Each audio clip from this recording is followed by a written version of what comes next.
talk. The end of the mouse, how will you touch, wear and speak to your computer in the near future? And we are joined on the line by Jared Cinman. He's Chief Inventor at Native. Good afternoon to you and thank you for joining us. Firstly, tell us about Native. Well, Native is a digital advertising agency, so we represent some of South Africa's biggest corporate brands from a digital marketing and advertising point of view. And the end of the mouse, is that likely? Is it very near? Well, I think it's in many ways it's already happened. I think that the simplest example perhaps that I can give, very simple examples. The one is the iPad. So most people will know what an iPad is and will probably have played around with one at least by now.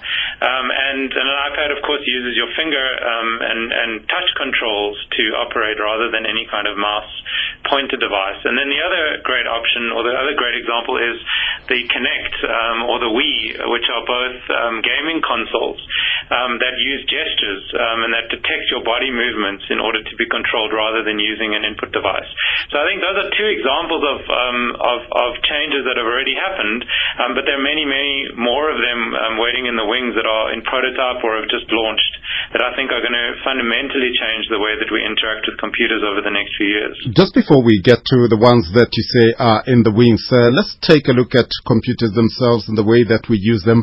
Have they changed dramatically over the years?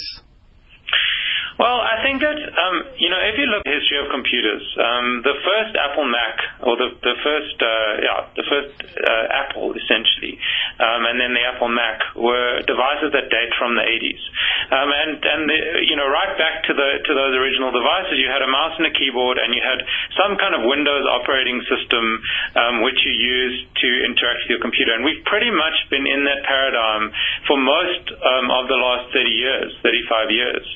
And I think that for most people who've grown up with computers or have discovered computers in their 20s, that is the paradigm that you would be used to. You'd be used to sitting down in front of a screen and moving a mouse around and typing on a keyboard.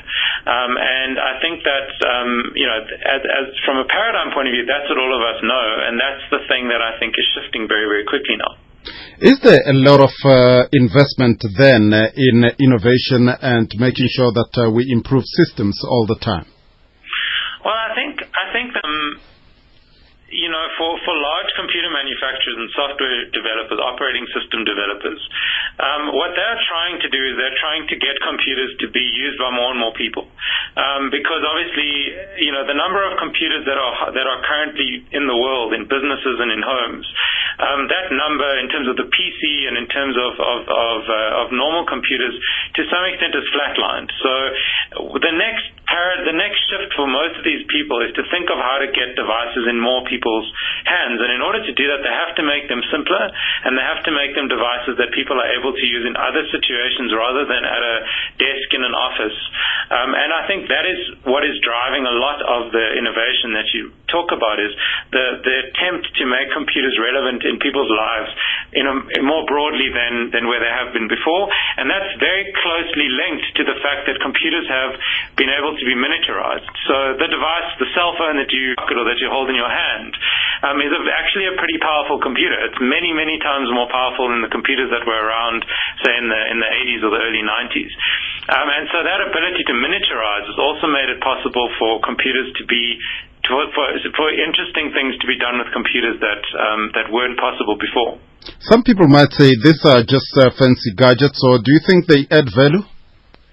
Well, so take my cell phone example. Anyone I think would argue would understand very quickly that having a phone that has the ability to surf the internet, to take photos, to share those photos, to log on to Facebook, there are very few people I think who would argue that that's just a gadget anymore. I think most people find that very, very important in their lives. They find it one of the main ways that they connect with their friends, that they share experiences, that they understand what's going on in the world.